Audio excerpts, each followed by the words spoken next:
Welcome to One EXP CultureCast, the official podcast of eXp Realty's primary diversity, equity, and inclusion initiative, One EXP. I'm your host and the leader of eXp's DEI efforts, Cody Gilkeson. Here, we explore the unique stories, challenges, and triumphs of individuals who are shaping the culture of eXp Realty. Each episode, we'll connect with inspiring guests who share their personal journeys and insights, giving us a window into their experiences and the impact they're making. Together, we'll celebrate the diverse voices that make up the cultural fabric of eXp. Together, we'll learn as stories of growth and resilience take center stage. This is One EXP CultureCast, the bi-weekly podcast about what makes us us. Hi, everybody, and welcome back to CultureCast. We're on Season 3, Episode 3. I was just telling Damian, this is, if you're counting non-seasonally, this is Episode 42 of the CultureCast. It's crazy. But we're thrilled to be back here. It's a bright and early on a Monday morning, and my guest is the one and only Damien Forrester, National Co-Chair of BEN. Welcome, Damien. Hello. What's going on, Cody? I like that. I like how you said that, the one and only. But I'm not just the one and only. How are you? I'm so good. Yeah, I have no complaints. Life is full. Things are happening. Yeah. You want to give people a little bit of your background for folks who don't know who you are? Yeah. Let's see. eXp Realty, obviously. Brooklyn, New York originally. Found my way traveling and making Billings, Montana my home for the past 20 years right now. A lot to unravel with this ball of yawn, I call myself. But, been with eXp for about since 2016. I had Jason Guessing at the time interview me for the position for the state broker of Montana, and got the interview and got the position. And you know what? Ever since then, just been working on coaching agents and being part of an amazing tribe and helping eXp Realty grow. Fantastic. We love it. And, not for nothing, just in 2024, won the One EXP award for Resource Group of the Year with BEN. Yes. That's a big accomplishment. How did that feel, taking that back to BEN? You know what? It was incredible. I mean, we went back to our leadership, and then we set it out on fire to the world with our BEN tribe on Workplace, and then that grew. And it was a really amazing, inspiring feeling to know that we can help others grow. So yeah, it was awesome. Thank you. You're very welcome. That the votes. I mean, we've done the One EXP awards before. Never in the history have we gotten the vote volume. Like, people wanted to win these awards so bad that they were going to everybody at EXP that would listen to get those votes out, and they were all really close. Wow. So it was, Thank you. It was like the best movie I've watched all year, watching those votes come in. I'm like, who's it going to be? You didn't know until the last minute. That Resource Group of the Year, I think, came down to 10 votes, and those 10 votes came in the day before we closed voting. Well, we got to, as much as I do, there are some amazing groups out there, and they're doing some amazing things. So kudos to everyone that was nominated and voted on. I'm really happy that you received it, but nonetheless, it's a reward for all, right? It really is, and it's rewarding for me to watch the groups, like, they really turned out for the vote. They really cared about this, right? So that was a big deal for me. I love that.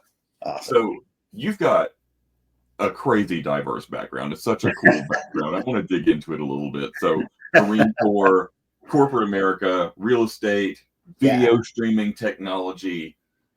What's the common thread that's driven you through all these different phases of your life?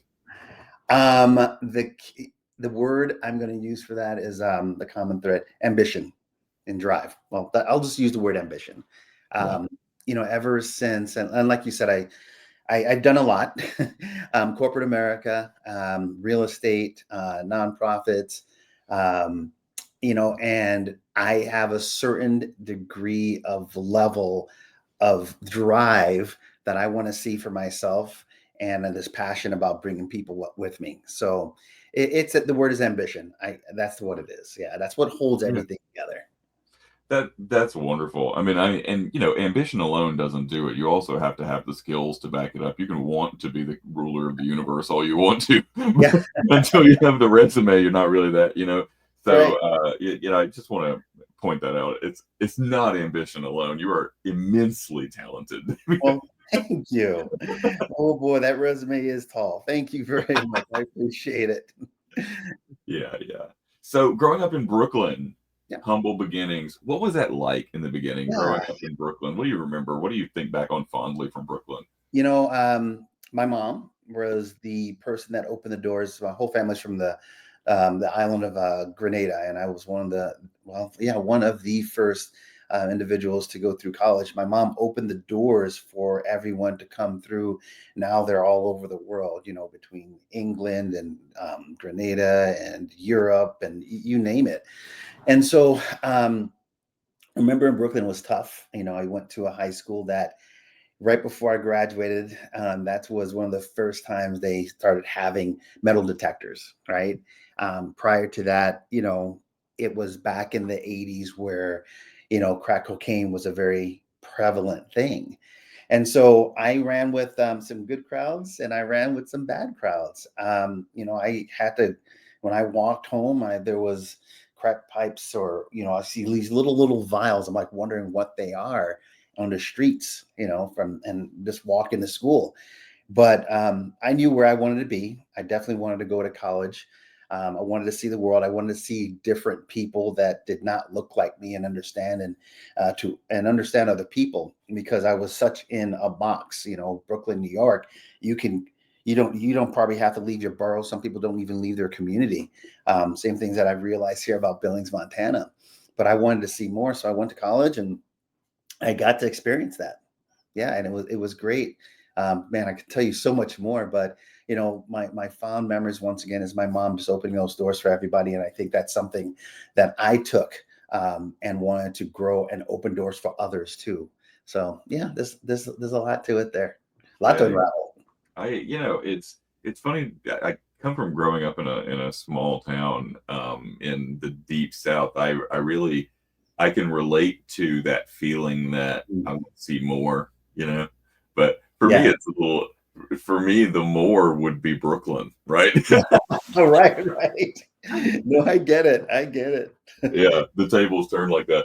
I have lived in a bigger city, not as big as New York, but Right. I've always dug the small town vibe. That's kind of where my life has that's where I feel comfortable, right? I was raised to understand how to navigate life in a small town, so I'm Yeah. like a fish out of water in a big city. No, and I get it. Same thing with, like I mentioned before, you can just stay in your block or you can want to go out there and see more. And that's what you and I did, Yeah. It's great just to see the diversity in the people and understand what their lives are like and expand through that. So yeah, it's beautiful. What'd you go to college for?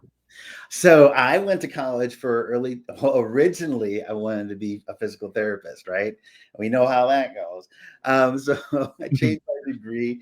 I did not know, and I guess it was in diagnosis dyslexia. All right. So I actually kind of almost flunked out of college, not knowing what my situation was. I I worked so hard, and I was just not catching up. So my freshman year, my second semester, I decided, I had to get out. I had to because they were kicking me out, but I wanted to come back. So I joined the Marine Corps. That's how that happened. Mm. And I was like, I need to see more. I need to do more. And then I got myself together, and I was in the reserves. Came back to college and worked my butt off. And it was hard. It's challenging for those with issues like that. And so I had to work 2, 3, 4 times as hard to get my degree in early childhood education. And from there, after living in Buffalo, New York for 8 years, I moved to Fairfax, Virginia, and that's where I got my master's in information technology. I was like, oh boy, I need to make some money now. Yeah, yeah, yeah. Yeah, you can imagine my family's disappointment when I was the first person in a generation to go to college, and I got a musical theater degree. Yeah, I'm not laughing at you. Just keep that in mind. You're going to what? Yeah. Yeah. Which Yeah, clearly I'm not using, but I think college is in and of itself an experience that right. if you have the ability to do it, you should do it. I was in Georgia where they had this thing called the Hope Scholarship at the time. Okay. I don't know if they still have it, but if you kept to be average in high school and to be average at state college, it was all paid for. So I Great. maintained my B average until I was a junior, and then I had to pay for college myself. But Right. um, yeah, that I got pretty lucky in that regard when it came to college. I've got some crazy hobbies and some crazy things that I've done in my life, but I'm reading from your bio that you have skydived Yeah. and placed in a Taekwondo and bodybuilding competitions, and Oh my. even lived in Belize for 6 months. Is there anything that you haven't done that's still on your Oh, bucket list? well, those are little moments in my life. I was like, what would it be like to do this? What would it be like to do that? So, and this typically happens on birthdays or tragic events in America or something, apparently. So, and what I mean by that, my birthday, it was the day my wife said, okay, I know you always want to do this. Let's go skydive. Okay, great. Went to go skydive, and it wasn't it was in the same year where COVID came around, and we were like, okay, we like doing things, and we cannot be stuck in our house. So we decided, and it took a little bit, and we decided to rent our house out and move to Belize for 6 months. And we're in the same year went underneath the water opposed to above the water, and learned learned to dive. Lived in Belize at that time. Prior to that, the skydiving, my wife did about 7 competitions in bodybuilding throughout her years. And she was like, well, I think I'm going to do one more. I'm like, thinking she's not, of course. I'm like, you know what? If you do it, I'm going to go do it with you. Yay. Next morning, she woke up and said she's going to do it. So I had to cut out all my bad habits that same day, and for 6 months go into this amazing transformation, and placed, which was really good. I'm not sure if you can see some of the legs up there, but placed in the bodybuilding competition. And prior to that, in 2011, I did Taekwondo and went to nationals and placed first and second in forms and a little fighting. Look at that. Yeah. You kids out here whooping up on people. I didn't know Hey, that. I'm taking it all here to EXP. In many ways. Taking names. That's amazing. Amazing. My Thank dad you. wanted me to take karate when I was a kid, but I was like, I don't think so. And eventually the I don't think so turned into what I actually wanted was to take a little dance class. So I had a lot of I That's did awesome. dance in high school, and band and drama and that kind of Right, thing. right, So right. I skewed on the artistic side, I guess. But Yeah. It was awesome. It was quite and that was a prior period of 5 years. I did all that, and it was amazing. I mean, it allowed me to once again meet other people from different areas. It allowed me to test myself and drive once again back to that ambitious thing. I just always wanted to try something new and different. yeah. Do you think that innate competitive spirit translates into your real estate career? Oh gosh, yeah. On top of that, I added family. So I I got into real estate after meeting my wife, and we wanted to raise our family outside of a big city. And so I visited Billings, Montana for about 3 weeks. I was like, yeah, I can do this. I did my research though, because I didn't know. I did find out that, and we still are about 1% Black in the Wow. state of Montana, right? Yeah. So I started my journey with Century 21 because when I was working on the East Coast, I was making 6 figures, but doing the same thing here in Billings, Montana, I was going to make probably just around 30,000. Mm. And I was like, yeah, I can't do this. So my father-in-law said, he owned half of Century 21 at the time, said, why don't you try real estate? I'm like, I've never sold a thing in my life. He said, you got a great personality, Damien. I think you do great. And my broker at the time said, you know what? Don't fear about anything else. My biggest thing was I was concerned about who I was selling in a well, it was an all white community. Mm. And I was like, why, how am I going to do this? And he said, you know what, Damon, he made a funny joke out of it. He said, Damien, people are going to want to work with you because they know who you are. They see who you are and you're very articulate and they're curious about who you are, or they're going to want to work with you because other people might think they're racist. I'm like, oh, okay. Let me dive into that a little bit more. Yeah. So I did some research and I realized, I'm going to take what I have and make it a big win, amidst the diversity here, and show and prove to myself, no one else, that I can make it. And that was part of my drive. And I didn't have a choice, honestly, because I was running on fumes, monetarily wise, and I had a family, and I had my first child on its way and on her way. And it was hard. And so I had to get that big why out there and why I was doing what I wanted to do. And so I decided I needed to take it to a point where I need to start looking at the competition, number one, had a business plan, number two. And that business plan, my main goal was to be a household name. I mean, a lot of people were, like, I want to make this amount. I'm like, it would be a household name. And how could you do that? And I just put my steps in there because being a household name, everybody knows you, right? Yeah, right. And so my wife understood what the things that I were doing. I traveled with the little money I had to go get Tom Ferry's class. I came back and I researched all the websites of the competition. I'm like, I can do this. I can do this better. I decided to there was this local bar that there was a lot of politicians and a lot of people influenced that sat there and just drank after work or whatever the case may be. I took 3 to 4 weeks out, 3 to 4 days out of the week, sat down in that bar drinking a tonic and a lime. And within, about 3 months, I got to know so many people. And people were coming to me wondering. There was one point I was sitting with a client and, people were coming to me just saying, hi, hey, Damien, what's going on? My client left. I sat down there doing more work, was at a coffee shop. And someone came to me from out of town and said, I'm sorry, who are you? Are you the mayor? I was like, no, my name is Damien Forrester. Here's my card. I didn't get a chance to have them relocate, but these are the things that I had to do to break certain barriers here, to let people know who I was and what it was all about. And I took it to other levels and built a plan around it. Within my first year of real estate, my first 6 months was hard. After that, a year after, I ended up with 27 transactions. That in that period after the 6 months, and then it just built from there. And I designed a plan and executed, and the rest is history.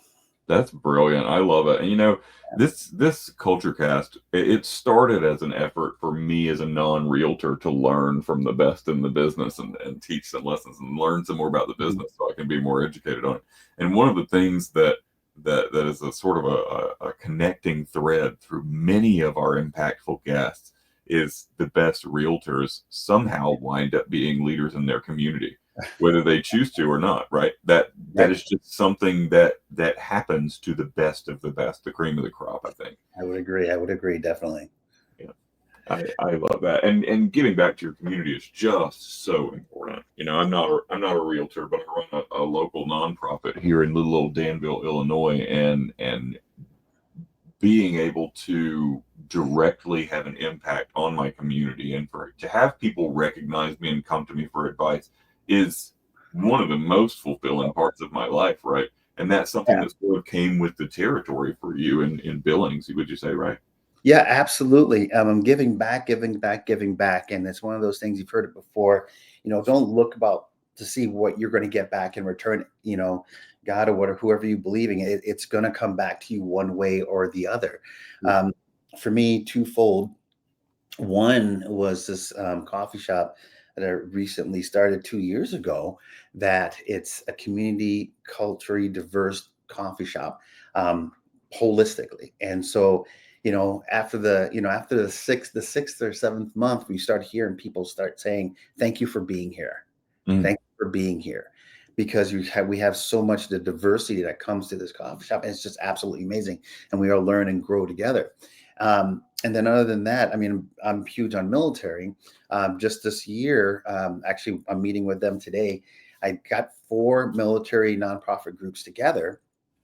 And I said, my goal this year is to give this group $50,000, either through my commissions, donations, events, or whatever the case may be, that I'm going to run to help support these 4 different groups. One has to do with a veterans network. One has to do with dog tag buddies. That is creating dogs for veterans in war. Training, not creating. A women's war group. And then finally, what is the other one?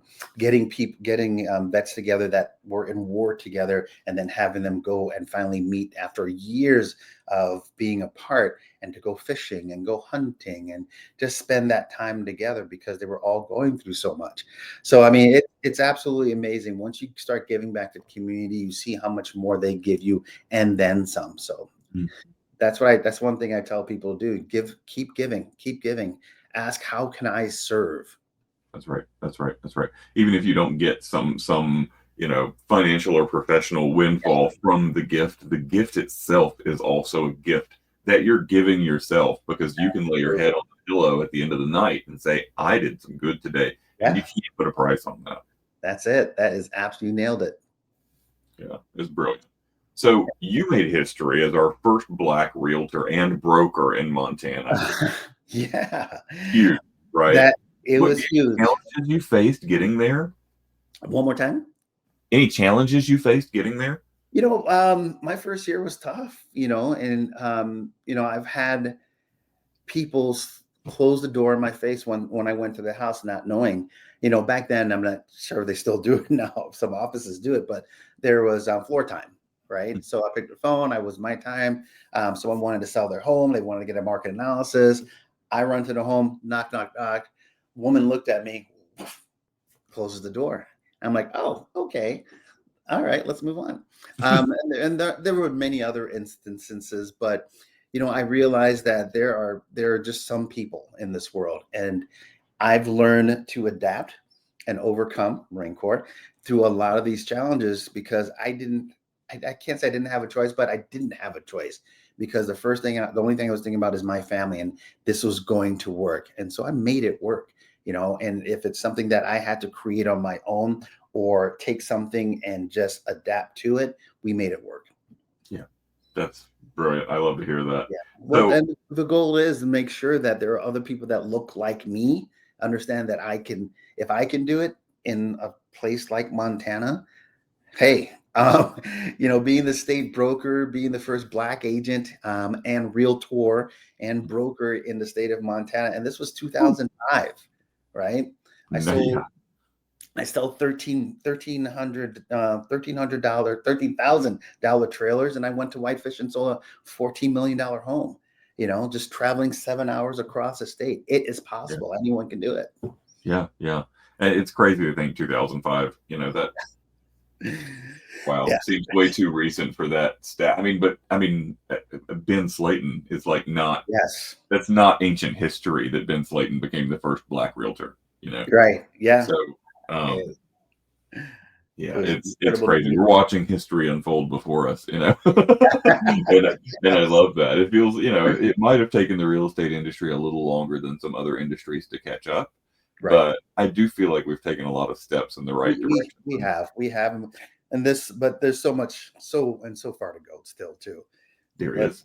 But we are all getting together. When I say all, I mean not just Black, but brown and all of our allies getting together like one EXP. It's the perfect example of people getting together to help support each other, regardless of gender, regardless of color, creed, religion, age. It's just We're all just helping each other succeed. absolutely one big fire, right? Love that. It is one big fire. That's a really good analogy. Everybody's throwing wood on one big Let's fire. go. Yeah. So, as a leader in the real estate industry, how do you see Black professionals shaping the future of the industry, and what changes do you think still need to happen? Well, that's a great question. The way we're shaping it right now is for a future for our children, obviously, for those younger agents to help them show them and how to, because there's a lot of agents out there that are not getting the correct leadership and coaching and training.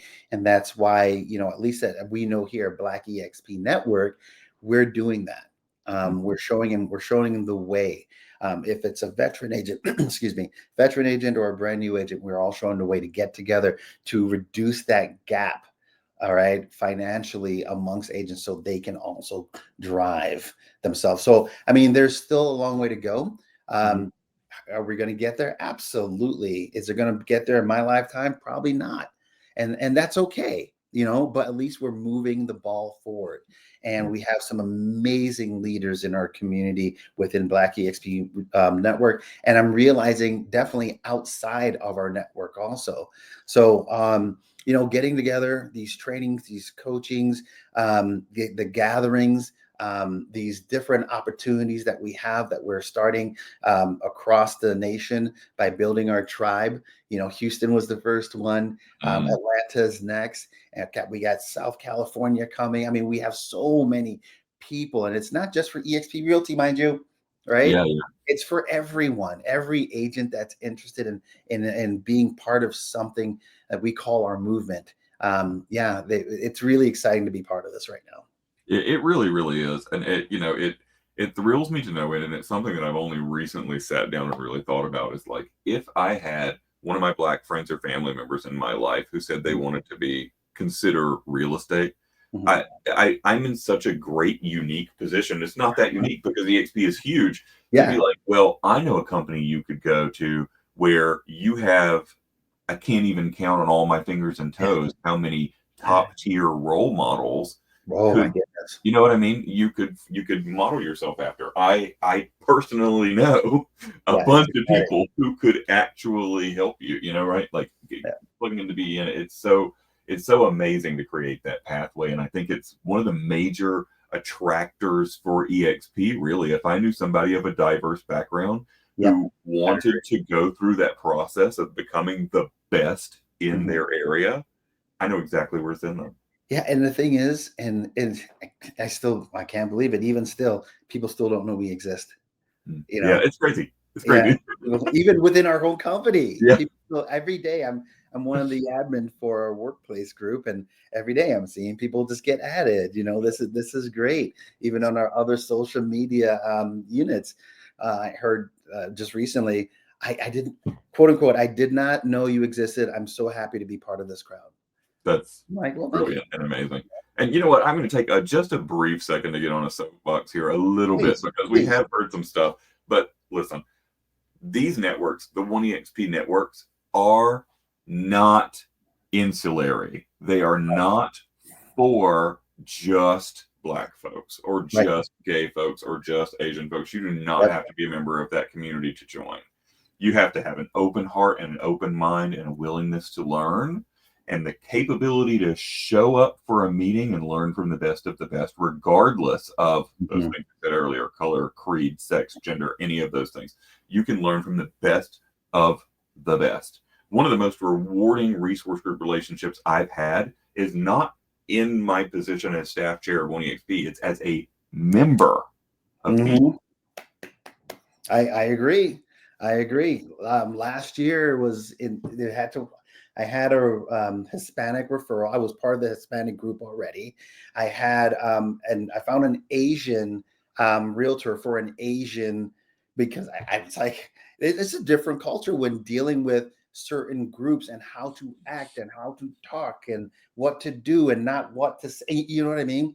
And with 1EXP, Oh my gosh, there were between the referrals and the education and the training amongst each and every one of us.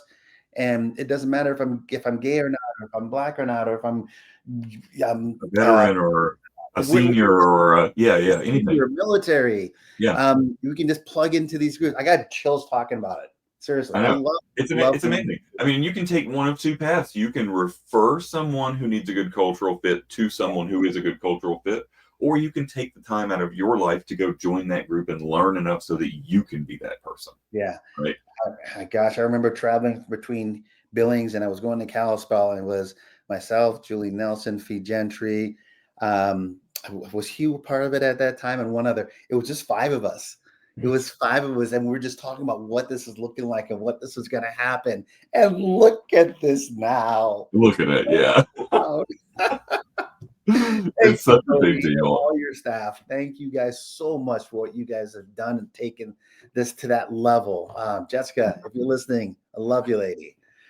And we're all just here to help you succeed, because ultimately, I think what differentiates us from any other company and even any other real estate company is that these resource groups, forever and ever, amen, will be run, led, determine the course of their future. The path of their path is determined by the agents. Well, right? that's what I love about eXp Realty, because each and every one is, like you just mentioned, started with one agent, and it was a grass with like everything with almost eXp Realty. It's a grassroots effect. It starts from one person and it grows. And look at us now. Mm-hmm. And if you manage to find your niche, grow it, Yeah, it will help you continue yeah, to that path of growth, right? That's what One EXP is really all about. absolutely.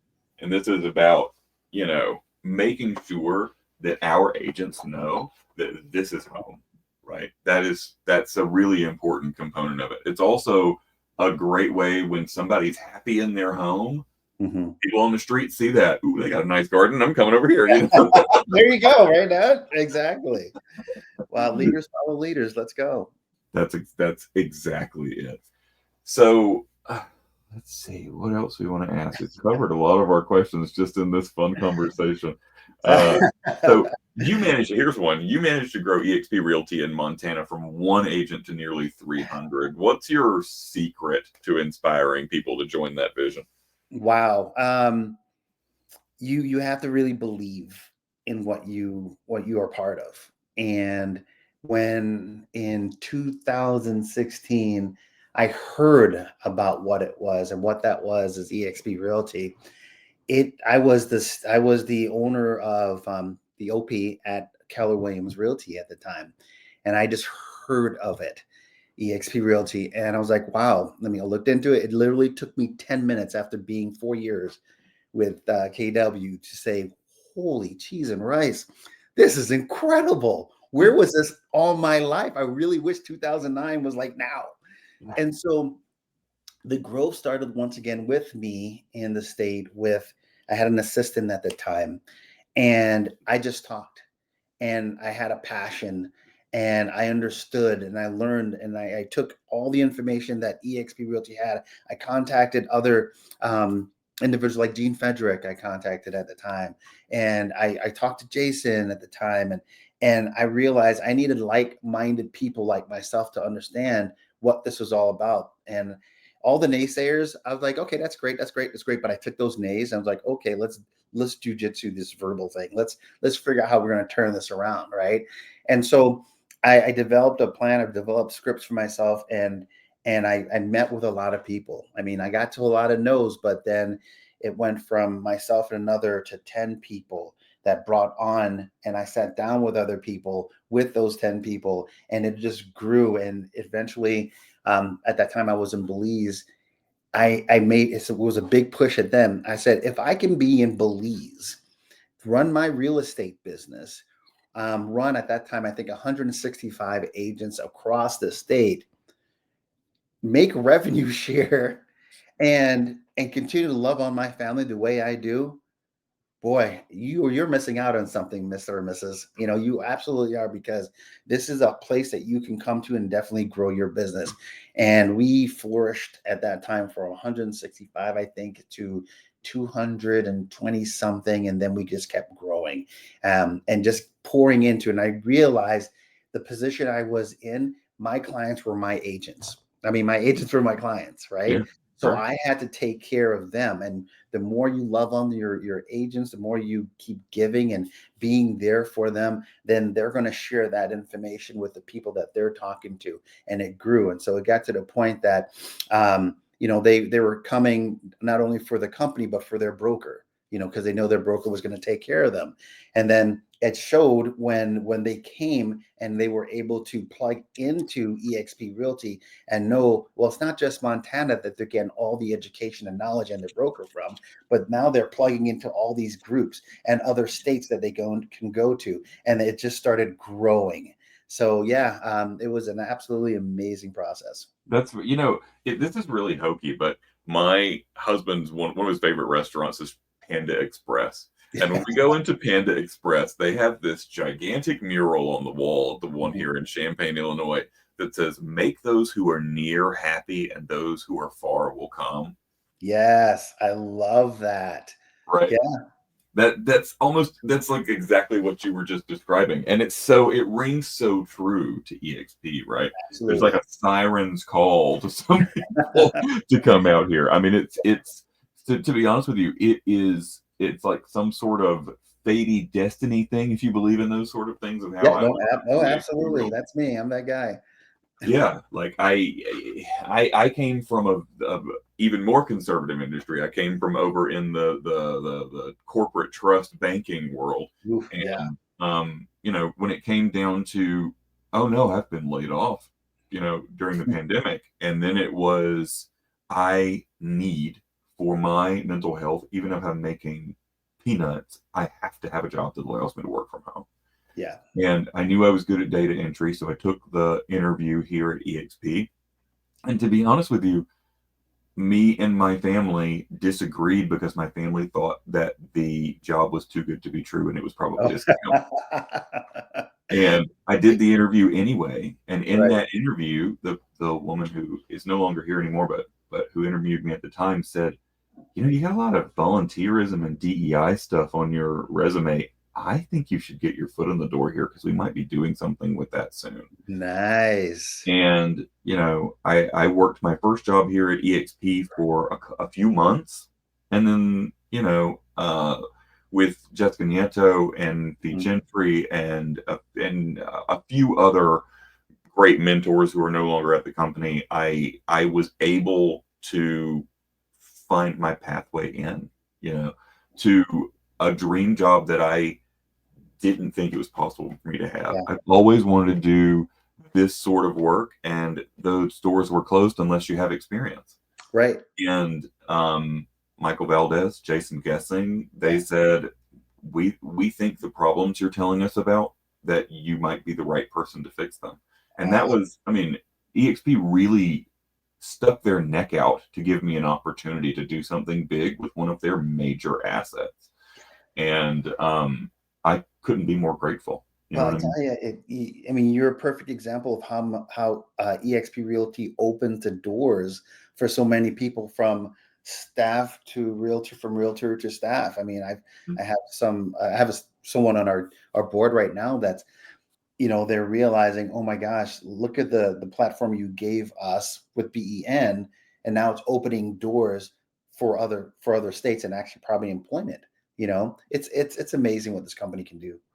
And it really is brilliant. I never, and it came up. I have a professional mentor here in Danville, and they asked me a question that really threw me for a loop. And it was like, okay, you're in your dream career, you love it. It's a struggle, but you get through it, and you still come home happy at the end of the day. What do you regret about your career? What would you have done differently? And I think I'm not alone when I say my only regret about my time at EXP is I wish I would have come here sooner. I was thinking that you were going to say that, because you're absolutely right. I wish I found this company sooner. Yeah. It has opened the doors for myself and my family, and and given me a life right now, and that allowed me to pour into so many others to give them hopefully the life that they want and deserve. It's incredible. Yeah, it's and I describe my job to my family as like, because they don't really get it, but I Right. describe it as it's like a beautiful struggle, because every day at work is hard. It's facing things that I think when I'm looking at it on paper, I'm not capable of solving for this, Right. right? But then you get it done at the end of the day, and when you're able to look back at what you've accomplished, it's like, this Mhm. was worth it. Oh, Not absolutely. everybody can say that in their career. Oh, You know I what I mean? agree with you. Yeah, I love that. So, talking about, let's go back to community impact. Yeah. You've been involved with nonprofits like Big Brothers and Big Sisters, the Billings Chamber of Commerce's Young Professionals Network. All of this is to frame to say, one of the things I know that you're the most passionate about in your career is mentorship. You want Yes. to talk a little bit about mentorship and what mentors shaped your journey? Yeah, for me, you heard me say it over and over again. I love giving back, because I did come from a bit humble beginnings, and I know that the impact of what one person can make in someone's lives, regardless, if it's a person of color, if it's a financial status or whatever the case may be. And so I got into a number of nonprofits that I knew that I could make an impact in and with, as well as join community services or organizations that I knew that was on a higher level can give and impact others. So the chamber, there's one organization in our community called Tumbleweed. It's for teens, homeless teens. I mean, when it's like last week was minus 31 out here, to know that a child or anybody in general is going out and living on the streets in this type of weather, and in order to keep warm they're doing certain things because there are certain predators out there. It's horrible. And so I always feel that I always wanted to give back, and if I can just help one person, hopefully it can change their life, or maybe they can change someone else's life. So between with mentoring and I want to make sure that I can give back to those that I knew. I didn't have a person like myself in my life when I started. I learned everything we talked about. I learned for myself until I got to a point where I can find people like me to understand and grow and stay in those circles. And I keep coming back to EXP Realty again, but I've made so many friends nationally and internationally that I have mentored or mentored me to become the person I am today. And so it is a huge thing for me to know and help people understand what mentorship can be and what it can do to people, and how it can help people, and internally for myself. Yeah, I love that. And it's one of the things that I reiterate a lot, but when we're talking about the value of one EXP, I think or is EXP as a brand, it's that thought of collaboration versus competition. Yes. All of us in the real estate industry, we have some sense of competition when we're in the same market, but you are able to have networks of people here who are never going to be in your market. So they Yes. have nothing to lose to tell you how they succeeded. And that builds this collaboration culture Yes, that's that's so definitely. prevalent here. And I love to see that. I've never seen somebody who held back from giving away their best secret. Right. Well, and that's, if you notice, I mean, with EXP, keep talking about EXP Realty, right? But I mean, it always comes back to the source here, where there are so many different trainings and networking events and everything, that the whole collaboration over competition. You're absolutely right, because I'm definitely willing to even give someone locally my ideas and thoughts about marketing and how you should structure your business, and things that I'm giving right now in regarding to being part of the community, because either I know that they're going to do something amazing with it that's not only going to help the community, it's going to help themselves, and eventually I may learn something from that myself. So why not just keep giving? And that's what these groups do between one EXP and EXP in general, Yeah, that's nationally broad. and Yeah, internationally. that's I love it. I love it. I love it. So I want to talk about this coffee shop. You Oh, helped create this all-inclusive coffee shop focused on art, culture, metaphysical healing. What yeah. inspired that, and what impact do you hope it has on the You community? you know what true transparency. It was something I had a couple come to me. I was their agent probably about 13 years ago. They came back to me. They started a very small metaphysical spot, and one was he was more of the coffee connoisseur, and the other one he was more interested in the metaphysical side of things. And they came to me. They said they have this idea, and with Billings being the way it is, and or Montana, non-diverse, they said we think we have something here. And I looked at their plan. I was like, oh my gosh, this is incredible. This is definitely something that I can definitely support. So I was the silent investor behind this little movement that they had, and it grew, and it grew to a point where we had the metaphysical stuff in there. We had some amazing organic coffee from Portland, Oregon that we shipped in. It was nothing like anything that we had in Montana's not known for coffee, right? So we got it from Portland, Oregon. We had a gentleman that did scarves, and he designed like 55 of them. And we had Reiki, we had the metaphysical store, we had reflexology, and we had the coffee. And that coffee was what brought everyone together. All right. And then we had a free reading library in the back. And so people would come and they would find us. We had people from Australia, England, Colorado, just finding who we are there, because they would look on Google, coffee shops near me, and they would see our pictures, and they would be like, oh my gosh, this is different, because we weren't just your average coffee shop. We were a lot more, and we brought so many people together in one spot. When you walked in, and if you're not doing this, you're wrong, because the imagery in the coffee shop was just so alluring to you. So yeah. You know what?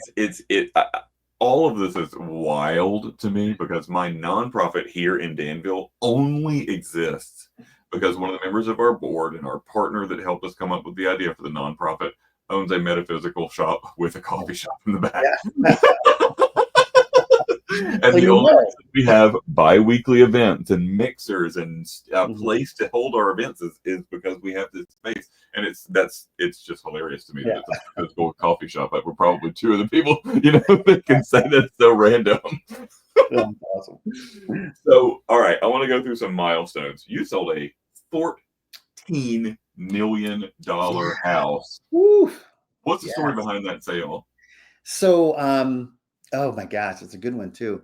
So, a fellow EXP Realty agent at the time, I was a state broker. He said, "Hey, Damien, I know you do luxury at times." I'm like, "Yeah, what can we do? How can I serve you?" I said, "Hey, I just give this to you because this is beyond me." I'm like, "Oh, what are you talking about?" So, okay, there's this house. Okay, great, no problem. And then I start researching the house. It was on the market probably about 4 or 5 years, off and on, with about 5 different agents. And he said, Damien, I would love for you to interview for the position. So I went and interviewed for the position. It was about 6 other agents he was interviewing. I traveled from Billings and I drove to Whitefish, Montana. It took me 8 hours to drive there, stay the night, and it's called Big Mountain. This is amazing, beautiful place. And it was a ski in, ski out home with can hold about 33 people, but tons of rooms and amazing and gorgeous. 207 North. It's a beautiful home. Anyway, so went there, interviewed. It was in the interview, the woman, it was the woman that interviewed me. She said, get this. She said, why would I hire you? Why would I hire you? And especially with a company like EXP Realty, when I go out to the West, she said, when I go out to these different places, and she literally said it, my rich white friends don't know who you are, me and the company, EXP Realty. And I said, if I looked at her straight and I said, if you're worried about the type of company that has a brand like Sotheby's and Christie's and all that, well, then you're hiring that person for the wrong reason. It's not about the brand, it's about the person, I told her. And so I don't know how she took it. And I kept going with it. And I had I thought was a great interview. I got a call back a week later. I didn't get it. Okay. And it was the person that got it was the best, well, at the time, of most popular realtor in that area, for luxury homes. I'm like, okay, whatever. So 6 months later, I'm in New York. She calls me, the seller, and she says, "Hey, Damian, my home hasn't sold yet. I'm still in a contract, but I really liked you." I'm like, "Okay, great." She said, "Well, Damian, I have three other properties, 1.9, 1.2, and $1 million properties. They've been with several realtors already that have not sold." I'm like, "Oh, okay, great." She said, I'd like to give you the opportunity." And within 7 months, I sold all three properties. Woo. At the end of her contract for her $14 million property, I came in. She asked me to list it. I sold that within 6 months. I'm joking. Under a year. I sold it under a year. So within a 1 year period, do the math on that, I sold those properties, and she was very happy. Let's just put it that way. Oh, right. I was very happy, and yeah, it was hard. It was hard. I'm not gonna lie, but I had a great support with the people that I hired to help me sell the properties. That's fantastic. Yeah. So you're on TV screens a lot. You're on House Hunters. You're on Living Big Sky. What's it like seeing yourself on TV? I know I watch back these CultureCast episodes. My husband watches them sometimes, and I have to leave the room. I can't. Oh, it's what the kids would say, cringy. Yeah. I'm like, oh man, I gotta lose some weight. Oh man, did I really said that? Oh man, does that? A lot of it is it's incredible. It's a great way to show who you are, of course. But I had some amazing people doing it with me. I mean, the buyers themselves. It was fun. It was really fun. It was a great experience. I'm hoping to find an opportunity to do another one, but they found me, which was cool about That it. is cool. I didn't have to seek them out. They found me. That's brilliant. So I've got a weird Black history question for you that ties into you being a self-described foodie. Okay. Yes, I love my If you food. could prepare a meal, I'm just going to cut it to one. If you could prepare a meal for one historical Black figure, who would it be and what would you cook them? Wow, that's a good one, but I wouldn't cook it. I'll have my mom cook it. Oh, Because I'm still learning how to cook that. There's this thing called oil down. Look it up. It's you can make it with saltfish. You can make it with a ham, but typically it's you'll have to see it's root vegetables, and it's the type of meat that you want, and it's spiced really well with curry and a number of other things, and it's absolutely amazing. Oil down, and that person, oh man, who would there's like, I can think of 12 people right now, but it's going to be the obvious Martin Luther King. I'm sorry, and I say that only because he American, bringing the West Indian culture to sit down and not only talk about life, but talk about the culture and the food and the people and where he came from and the things he's done, and just learn and understand and know what you hear, standing on the shoulder of giants, right? And I just learn, and hopefully I can take so much from that and just give back. It's different when you're reading a book or watching a movie, but sitting down with that person and sharing with food, it's a completely different story. So I love that. I love that. I saw that question this morning, and my mind jumped right to my answer immediately because I mean, people know this about me. I'm a history buff. I particularly love LGBTQ history, and I grew up in a household where I was inundated every day with Black history, and so I love and know and cherish Black history. It's a subject that I love to talk about, and anyway, It's the whole thing. I was Great question. raised in another household. I was raised by a nanny who raised me with her grandkids in an all black neighborhood with her all black grandkids. So Right. and we would sit around for an hour every day at the record player, and she had this collection of historical speeches that she would have that she would play Wow. for us. Mostly Dr. King, but some other figures in there too. And I tell you, even learning all of that stuff, the thing that got me like, this is part of culture that I want to be part of, it's music for me. It's always been music for me. It draws you in, it connects you, it puts it in your heart forever. And that artist for me is Aretha Franklin. It always has been. Woo! I've loved her since I was a little boy, and I've got every single one of her albums on vinyl. And I would absolutely have a meal with her, and I'd eat whatever the hell she put in front of me. For those who have not seen it, after a few years of not performing, Aretha came out of retirement to perform at the Kennedy Center Honors when they were honoring, not Joni Mitchell, but Carole King. And she sat down at the piano and she did You Make Me Feel Like a Natural Woman, and got up and, just like her in the old days, peeled off the coat, and like it's a religious experience, this video on YouTube. You have to go watch it. I'm gonna have to find her now after this. I'm gonna have to sit down and watch it because it's probably pretty impactful, I'm sure. Yeah. It brings back so much for me. And, growing up in, spending some time in a black church as well, she reminds me of a lot of the women that I looked up to the most, from those days in the 90s and stuff. Right. But anyway, that would be my answer. So we're getting close to the end here. And if you've seen the CultureCast, I always end with the same question. Uh-oh. If somebody was brand new at EXP today and they came to you for advice, what advice would you give them? Hopefully this wraps it all up, and it's just plug in. Just plug in. Regardless, I had a broker tell me one day, "Oh, you don't have to do this education. Those letters in front of you with the CRS and GRI. You don't just experience it. You don't. No, plug yourself in. Get informed. Educate yourself. Come to workplace. Go to your state meetings. If you see something that you have time that you might be just hanging out there and you can listen in the background, plug yourself in. Don't be afraid to ask questions. There are no silly, stupid questions at all, especially with eXp Realty. Get in there, dive, and get your feet wet. Plug yourself in. Brilliant. That's it.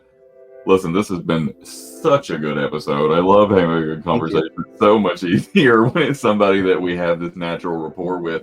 But I always love spending time with you. I'm here if you need me ever.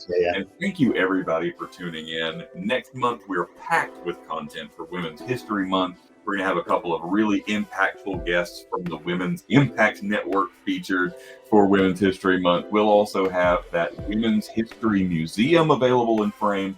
But for now, enjoy the rest of Black History Month. If you haven't already, support a Black-owned business.